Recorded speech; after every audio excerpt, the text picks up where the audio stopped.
로마서 4장 11절에 보게 되면 하나님께서 인류가 아담 하와 이후에 인류가 시작된 이래로 믿음의 조상으로 세운 한 사람이 있습니다.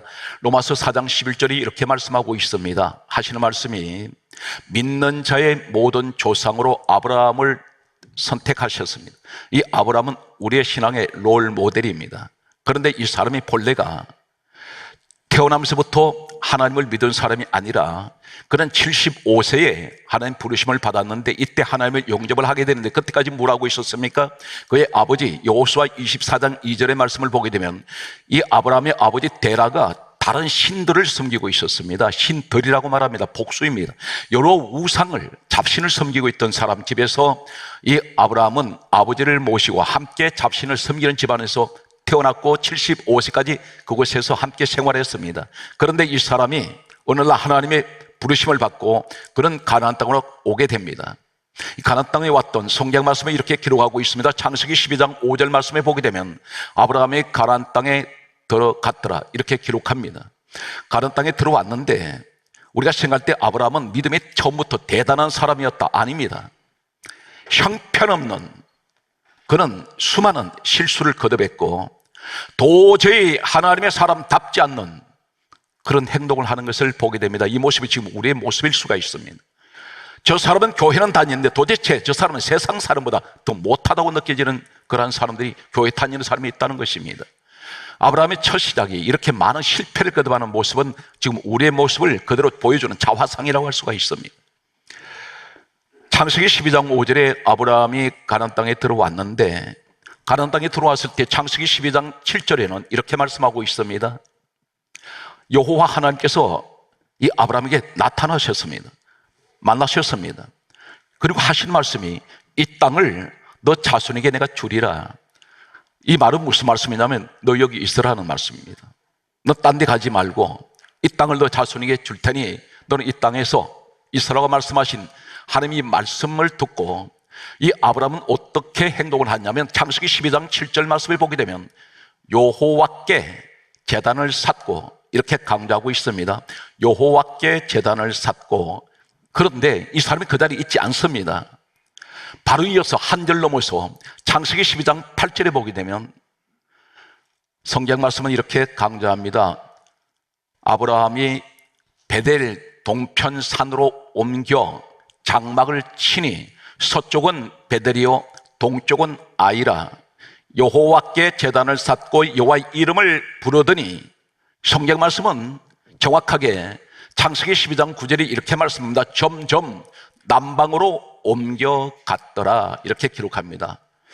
여기에 대단히 심각한 문제가 발생합니다. 이 사람은 도대체 믿음의 사람답지 않은 행동을 계속해서 하는데 여기 성경 말씀을 보게 되면 7절에 하나님께서 나타나신 그 자리에서 여호와께 제단을 쌓고 하나님께서 그곳에 나타나신 자리에서 제단 쌓았습니다. 그런데 바로 한 절 넘어서 이 사람이 베델 동편 산으로 옮겨갑니다. 그곳에다가 장막을 치고 여기에 서쪽은 베델이요 동쪽은 아이라 이곳이 어디냐면 베델은 하나님의 집입니다. 오늘 복음적으로 교회를 말합니다. 그런데 아이가 어떤 뜻이냐면 아이란 말은 이 구약 성경은 원문이 히브리어로 되어 있습니다. 이 히브리어에 보게 되면 이 아이란 말은 이라는 이 단어에서 유래가 된 히브리어입니다. 그런데 이라는 이 단어가 어떤 의미를 가지고 있냐면 아이란 말은 폐허들의 무덤 이런 의미를 갖고 있는데 베델 하나님 집이 한쪽에 서쪽에 있고 아이란 곳은 세상을 의미합니다. 그것은 무덤입니다. 죽음의 장소입니다. 그런데 그 가운데 이 사람이 제단을 쌓습니다. 다시 말해서 교회는 나오지 않습니다. 오늘날 복음적으로 얘기하면 베델로 가지 않습니다. 중간지대에 서 있습니다. 중간지대에 서 있는 이 사람은 반은 세상 아이 사람이고 절반은 베델 사람입니다. 이 사람은 반쪽짜리 절반의 신앙을 가진 모습을 오늘날 우리에게 말씀합니다. 여기에서 이 사람이 여호와께 제단 샀습니다. 그리고 여호와의 이름을 불렀다는 것은 이곳에서 기도했습니다. 그런데 7절에는 하나님 나타나셨는데 8절에는 하나님 나타나지 않습니다. 응답이 없습니다. 그러면서 점점 남방으로 옮겨 갔더라. 한글 성경을 우리가 번역된 성경을 보면 더 이상 어떤 의미를 모릅니다. 원문을 소개하겠습니다. 점점, 남방이란 말은 히브리어의 네게브, 네게브란 말이 무슨 말일까요? 바짝 마르다. 모든 것이 말라갑니다. 점점, 이 말은 서서히 서서히 내가 가는, 내 선택에서 가는 길이 바짝 말라간 곳으로 갑니다. 이 말랐다는 의미가 어떤 것일까요? 용절을 보면 사랑이 말라지고, 감사가 말라지고, 은혜가 말라지고, 그리고 내 가정의 재물이 말라져 갑니다. 그리고 내 몸이 점점 바짝 말라가고 있다는 것입니다. 그 길을 선택합니다. 어디에 섰더니, 중간지대에 섰더니, 마당 신자가 되었더니, 적당주의자가 되었더니, 미지근한 자리에 섰더니, 그런데 점점 남방, 이 네게브가 성경 한 군데를 소개하면 이사야 30장 6절에 보게 되면 하나님께서 이렇게 말씀합니다. 네겝 짐승들에 관한 경고라. 하나님 경고를 하세요. 이 네게브가 어디 있느냐면 이사야 30장 6절에 네겝이로 되어 있습니다. 그런데 이 네겝이 네게브입니다. 그런데 여기는 짐승들이 있는 곳이라는 것입니다. 성경은 동물을 가르쳐서 말씀하지 않습니다. 짐승은 사람을 의미하고 있습니다. 그래서 네겝 짐승에 관한 경고라. 그런데 이 사람이 네겝으로 가고 있습니다. 그런데 성경은 점점 남방으로 옮겨 갔더라 이 말씀이 누가 갔습니까? 아브라함이 선택했습니다. 어디에 섰을 때부터 하나님 이스라엘 자리 아닌 베델과 아이 사이에서 예배 드리고 중간지대입니다. 교회는 전혀 관심 없습니다. 나 홀로 예배 드리는 사람이 있습니다. 하나님을 날 만나 주시든지 말든지 나는 자칭 소위 그리스도인들이 많습니다. 마당 신자. 그런데 이 사람이 점점 남방으로 네겝으로 바짝 말른 곳으로 옮겨 갔더라. 이 갔더라가 놀랍게도 히브리어 원문에는 할라크입니다. 따라하시겠습니까? 할라크. 이 할라크라는 원문 자체에 어떤 의미가 있는지 아시면 9가지를 제가 소개하겠습니다. 똑같은 갔더라, 할라크라는 히브리어 원문이 똑같이 사용되는 것이 어딨냐면 역대상 16장 20절에 보면 유랑하다, 이 말이 할라크입니다. 너는 유랑신세라는 것입니다. 시편 12편 8절 말씀을 보게 되면 악인들이 곳곳에서 날뛰는도다. 내가 가는 곳에는 축복을 가진 사람을 만나는 것이 아니라 악인들이 기다리고 있습니다. 곳곳에 사방에서 날뛰고 있습니다. 잠언 6장 28절 말씀을 보게 되면 너는 숯불을 밟고, 이렇게 말씀하는 이 밟다, 이 말씀이 할라크입니다. 무슨 말입니까? 숯불을 밟고 있다는 겁니다. 불을 밟고 있다는 것입니다. 잠언 24장 34절을 보게 되면 빈궁이 강도같이 오며, 이 말씀을, 이 강도가 할라크입니다. 강도는 어떤 존재입니까? 어떤 집에 강도가 들어갈 때에 예고가 없습니다. 갑자기 들이닥칩니다. 사람을 죽일 수가 있고, 강도가 들어온 이유가 무엇입니까? 남의 재물을 빼앗아가는 것입니다. 에스겔 25장 3절에 보게 되면 사로잡히다, 사로잡아버립니다. 어떤 창살 없는 감옥 같은 곳에 날 가둬버린다는 것입니다. 사로잡히다, 이 말씀이 에스겔 25장 3절의 할라크입니다. 예레미야 50장 3절에 보게 되면 다 도망할 거심이니라, 거심이니라, 이 말씀이 할라크입니다. 도망 다니는 인생이라는 것입니다. 맨날 도망 다닙니다. 아브라함의 모습을 통해서 우리한테 보여주시는 것은 베델과 아이 사이에서 제단 쌓았더니 거기서 기도하는 이 사람, 여기서부터 시작되고 있다는 것입니다. 바짝 마른 곳으로 내려가게 되고 할라크의 자리로 가는 이 사람 모습을 봅니다. 성경 말씀을 계속해서 보면 호세아 11장 2절 말씀을 보게 되면 이렇게 기록하고 있습니다. 선지자들이 그들을 부를수록 멀리하고 바알을 찾아가서 제사한다 그럽니다. 선지자들이 누굽니까? 주의 종입니다. 주의 종들이 내가 자꾸 교회와 멀어질 때 이렇게 말합니다. 집사님, 권사님, 교회 가까이 하세요. 말씀대로 사십시오. 하는데 그럴 때에서는 멀리하고, 이 멀리하고가 할라크입니다. 그러면서 바알을 찾아간다는 말은 바알은 탐욕입니다. 탐욕의 신입니다. 세상 탐욕의 신을 찾아 그들은 그 앞에서 제사하는 모습을 가지고 있습니다. 돈 앞에 엎드립니다. 이것이 오늘 할라크의 의미인데 성경 계속해서 시간 관계상 빨리 제가 소개하겠습니다. 성경 말씀을 보게 되면 호세아 말씀에 13장 3절 말씀이 있습니다. 호세아 13장 3절 말씀에 보게 되면 하나님께서 또 이들에게 하시는 말씀은 사라지다. 어느 날 내가 사라져버리고 없습니다. 내 주변 사람들 가운데서 사라졌습니다. 하나님께서는 그렇게 하시겠다는 것입니다. 요한일서 1장 11절에 이렇게 말씀합니다. 바닷물이 점점 흉용하니라. 흉용하니라 이 말씀이 할라크인데 무슨 말입니까? 파도가 거칠어지기 시작하는데 요동치기 시작합니다. 내 인생에 갑자기 거대한 파도가 밀려오듯이 모든 것을 다 뒤집어버리는 흉용하니라, 미친 듯이 흉용이라 말하면 파도가 미쳤다는 것입니다. 내 인생에 무엇인가 미친 듯이 파도가 밀려올 수 있다는 것입니다. 이것을 하나님 우리에게 말씀하냐면 너희들은 이렇게 하지 말라는 것입니다. 오늘 아브라함을 통해서 초창기에 이 아브라함이 깨닫지 못합니다. 그런데 충격적인 사건이 소개됩니다. 아브라함이 성경 말씀은 창세기 12장 7절, 8절, 9절과 이 말씀 속에서 하나님께서 나타나셔서 너는 이 땅에 있어라. 그리고 베델에서 그리고 제사 자리에 사람 만난 자리 그 자리에서 이 사람에게 제단을 쌓았는데 8절에 일방적으로 베델 동쪽 산으로 옮겨 장막을 치니 서쪽은 베델이요 동쪽은 아이라 그곳에서 하나님 앞에 제사를 드리고 여호와의 이름을 부르며 예배를 드리며 기도했더니 어디로 가느냐면 점점 남방으로 옮겨갔더라. 그러면서 바로 이어서 10절에 어떤 일이 생깁니까? 그 땅에 기근이 들었으므로 내 가정에 기근이 가뭄이 찾아오기 시작합니다. 그때에 이 아브라함이 애굽으로 거류하려고 여기서 내려갔으니 이 말씀이 성경 히브리 원문에는 야라트입니다. 야라트. 이 야라트라는 이 원문을 보게 되면 어떤 의미를 썼냐면 신명기 28장 43절에 보면 점점 낮아지다. 자꾸 내 인생이 낮아지고 있습니다. 올라가야 하는데 점점 서서히 낮아지기 시작합니다.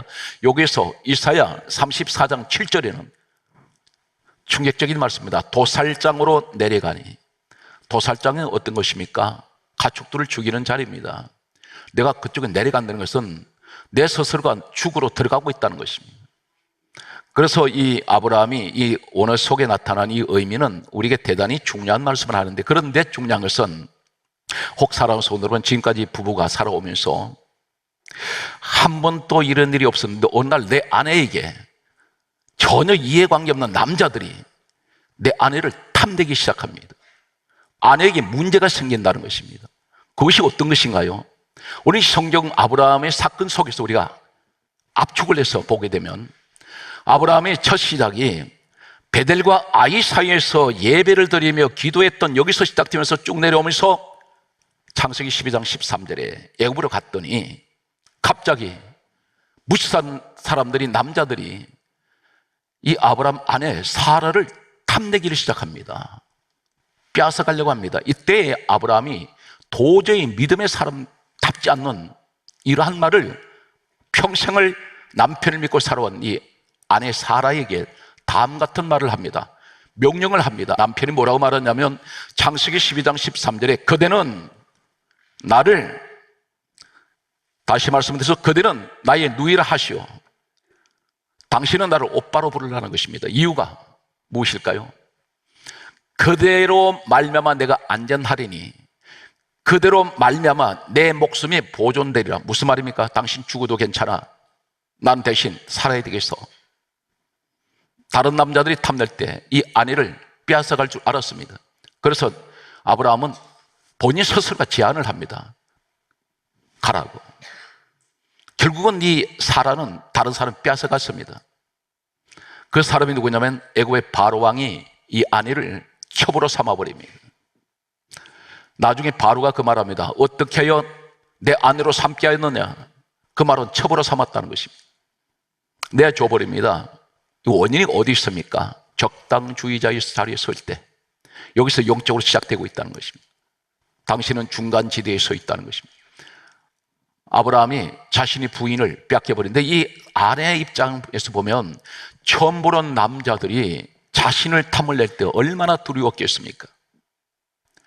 가정에 어떤 문제가 올 때, 부부 사이에 문제가 오는 것은, 저는 지금까지 목회 현장 그리고 수많은 간증을 들어보면 남편이 아내가 신앙생활을 제대로 하는 사람 집에는 부부관계 갈등이 없습니다.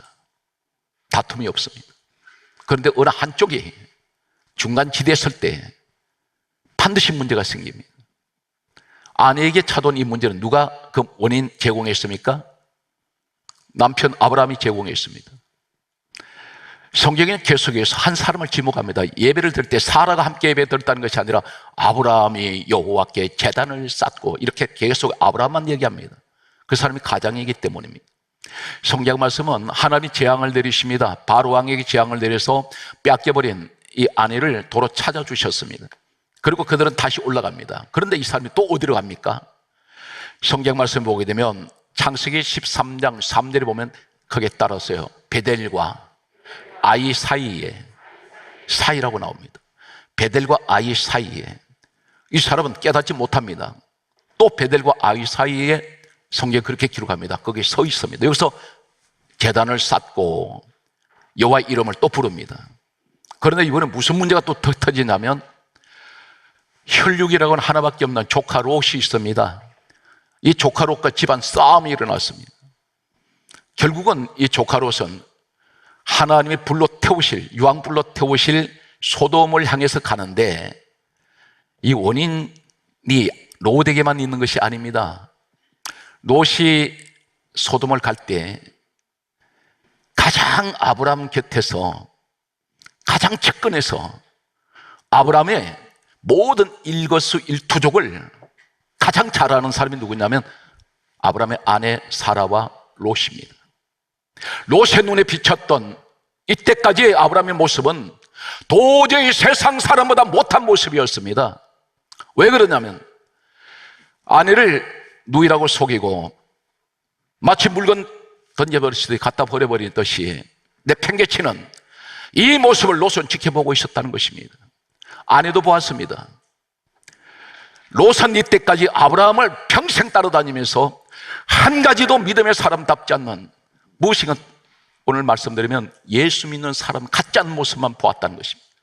결국 이 사람 마음속에는 소돔을 좋아할 수밖에 없는, 아브라함은 이 롯에게 아무런 믿음의 영향력을 끼치지 못했습니다. 여러분, 기도할 때 이런 분 되게 또 말한 분들이 있습니다. 선한 영향력을 끼치게 해달라고요? 그러면 내가 똑바로 써야 될 거 아닙니까? 어떤 분은 인격적인 하나님을 만나기 원합니다. 당신이 인격적이 아니지 않습니까? 그리고 인격적이면 하나님이 인간적으로 만나자는 것입니까? 하나님은 인격이 없는 분이세요. 영이신 하나님이십니다. 요한복음 4장 23절에 하나님은 영이세요. 그런데 왜 하나님을 인간적으로 만나자고 그러십니까? 영적으로 만나셔야지. 무슨 선한 영향을 끼치십니까?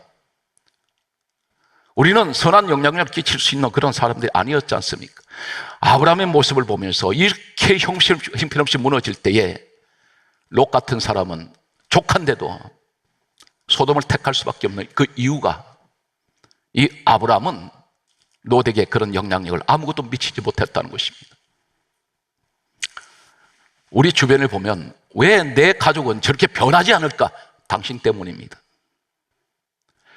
평생을 내가 가정 잘 아는 내 아내, 내 남편, 내 자식이지만 오래 믿고 먼저 믿었는데 나를 통해서 가족들이 아무런 내가 선한 영향력을 그들에겐 주지 못했습니다. 마치 롯 같은 모습입니다. 그들은 세상을 너무나 좋아하고 있습니다. 왜 그럴까요? 나는 아무것도 그들에게 믿음의 본이 되지 못했다는 것입니다. 그들을 탓할 것이 아니라 먼저 믿었던 내가 하나님 보실 때 내가 먼저 무릎 꿇고 회개해야 된다는 것입니다. 교회 나오셔서 축복받으라는 얘기만 들으시면 안 됩니다. 우리가 우리 스스로 진단도 해보고 점검할 수 있는 귀한 시간이 되어 있는, 여기서 아브라함이 끝나버리면 불행해집니다. 그런데 이 아브라함이 결국은 결단을 합니다. 창세기 13장 18절에 보면 성경이 이렇게 강조합니다. 베델과 아이 사이에 있던 이 사람이 어디로 갔냐면 헤브론과 마모레라는 곳으로 장막을 옮겨서 그곳에 가서 성경 최초로 따라서요 여호와를 위하여 제단을 쌓습니다. 한 번도 한글 성경 번역된 내용을 보게 되면 한 번도 이 사람이 여호와를 위하여 제단 쌓았다는 말씀은 없습니다. 성경을 제가 잠깐 소개합니다. 창세기 12장 7절 8절에 제단을 여호와께 제단을 쌓고 이렇게 나옵니다. 그런데 창세기 13장 3절 4절에도 제단을 쌓고 이렇게 나오는데 이 사람은 비로소 베델과 아이 사이를 떠났을 때 헤브론에 있는 마모레에 있는 가스로 장막을 옮겨 거기 제단 살 때 최초로 성경은 이렇게 말씀합니다. 창세기 13장 18절에 여호와를 위하여 제단을 쌓고 사랑하는 성도들은 우리 예배를 다 여호와께 드리고 있습니다. 그런데 여호와께 드리는 예배와 여호와를 위하여 드리는 예배는 다릅니다. 믿음이 있다고 하는데 그 믿음이 무슨 믿음인가요? 나를 위한 믿음입니까? 아니면 하나님을 위한 믿음입니까? 봉사가 있습니다. 봉사가 단순한 봉사가 있고 하나님께 영광 돌리기 위한 봉사가 있습니다. 비로소 이 아브라함은 여호와를 위한 제단을 쌓기 시작합니다. 그런데 이 마모레라는 말과 헤브론이라는 말이 무슨 말이냐면 창세기 13장 18절에 헤브론 따라서 연합, 그 의미를 갖습니다. 누가 연합합니까? 비로소 하나님과 연합을 합니다. 마모레는 무슨 뜻입니까? 강하다. 이제부터 이 사람은 정상적인 믿음의 사람을 서기 시작합니다. 그래서 성경 말씀이 이렇게 강조합니다. 창세기 18장 1절에 보게 되면 여호와께서 마모레에 나타나시니라 찾아오셨어요. 그래서 하시는 말씀이 성경이 이렇게 강조합니다. 창세기 18장 8절에 보면 아브라함이 여호와 앞에 성경 강조합니다. 서 있더라. 이때 하나님 말씀합니다.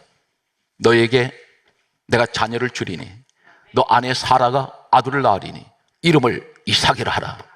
여기서 자녀를 선물로 주세요.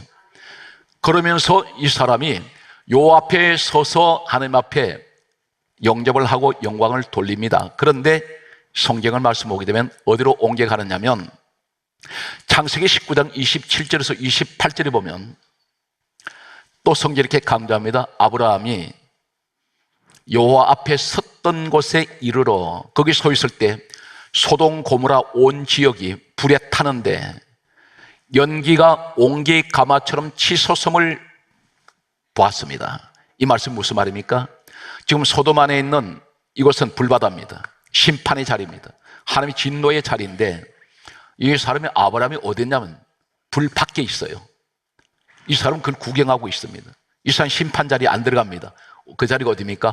여호와 앞에 서 있는 자리, 하나님 앞에 서 있는 자리. 그럼 하나님이 계신 곳이 어딘가요? 오늘 복음적으로 에베소서 1장 23절에 교회는 주님의 몸입니다. 내가 교회에 들어온 것은 주님 앞에 서 있는 겁니다. 지금 하나님께 예배하고 있습니다. 오늘 성경 말씀을 보면 비로소 이때 아브라함은 베델과 아이 생활을 그 사이 중간지대를 청산해 버립니다. 오늘 성경 말씀은 이렇게 강조합니다. 하나님께서 우리에게 하시는 말씀이 엘리야 시대 때 3년 6개월 동안 하늘을 닫아버리고 비가 내리지 않았습니다. 역사가 이를 증명하고 있는데 기록되어 있습니다. 유대 역사에. 그런데 3년 6개월 동안 비 한 방울 내리지 않는 이유가 무엇이냐면 엘리야를 통해서 하나님께서 이렇게 말씀합니다. 열왕기상 18장 21절에 너희가 어느 때까지 둘 사이에서 머뭇하려느냐, 중간지대에 서 있을 것이냐. 그래서 하나님이면 하나님께로 돌아와라. 성경 말씀은 또 이렇게 기록합니다. 이사야 1장 12절에 너가 지금 내 앞에 보이러오니 내 마당만 밟을 뿐이니라. 마당 신자를 얘기합니다. 그러면서 하시는 말씀이 우리가 기도를 얼마나 많이 합니까? 그런데 하나님 뭐라 그랬어요? 원인이, 기도 응답 안 되는 원인이 이사야 1장 15절에 이렇게 말씀합니다. 너가 손을 펼 때 내가 눈을 가리우고 너가 많이 기도할지라도 나는 너 기도 안 듣는다. 마당 신자가 되면 하나님이 눈을 가리신다 말은 너 보기 싫고 많이 기도할지라도 금식 기도가 아니라 작정 기도가 아니라 아무리 오랫동안 기도를 하고 몸부림을 치며 부르짖어도 난 너 소리 듣기 싫어. 이 자리가 무슨 자리입니까? 왜 순교하는지 아세요? 순교는 말입니다. 자기 목숨보다 주님이 더 귀하고 주님의 보배이기 때문입니다. 하나님께서 말씀합니다. 청함받은 자는 많지만 택한 자 적다. 오늘 성경 말씀은 마지막 말씀이 결론이 되겠습니다. 야곱이라는 사람 잘 알고 있습니다. 이 사람이 하나님께서 베델에서 하나님 만나 주셨고 창세기 28장 15절에 너는 이 땅으로 돌아올 것이다. 베델로 와야 돼 했는데 베델 하나님 집입니다. 그런데 야곱이 하란으로 갔습니다. 20년 만에 돌아올 때 어디로 가버렸냐면 중간지대 창세기 33장 17절에 숲곳에 이르러 자기를 위하여 집 짓고 짐승집은 지어주는데 이 사람은 베델 안 갑니다. 중간에 머물렀더니 환란이 닥치는데 외동딸 디나가 대낮에 겁탈당하고 시몬 레위 두 아들이 살인자가 되어버립니다. 이때 하나님의 음성이 들려오기를 창세기 35장 1절에 야곱아 베들로 올라오너라. 이 음성을 듣고 베들로 올라가는 그에게 성경은 창세기 35장 5절에 마지막 결론 이렇게 말씀합니다. 여호와께서 야곱의 가족들을 지키시는데 하나님께서 야곱의 아들들을 보호하실 때 추격하는 자가 없도록 다 막아버립니다. 우리에게 따라오는 문제들, 나를 쫓고 있는 어떤 문제도 질병도 막으시고 모든 가난도 막아주시고 환난도 시험도 다 막는 이유가 뭡니까? 베델로 가야 합니다. 이제는 우리가 베델 하나님 집의 신앙생활에 회복되셔야 됩니다. 그래서 항상 교회에서 기도하고 교회에서 눈물도 흘리며 하나님 예배를 사모하는 여러분들이 오늘 이 자리에 복이 있습니다. 반드시 우리 한국 교회가 놀라운 부흥의 역사는 교회를 통해서 일어날 것입니다. 마지막 때 하나님께서 말씀합니다. 요한계시록에 성령께서는 귀 있는 자들은 성령께서 교회에 하시는 말씀을 들을지어다. 오늘 여러분들이 그 주인공인 것을 저는 확신하면서 범사의 승리자가 되시기를 주의 손으로 축원합니다.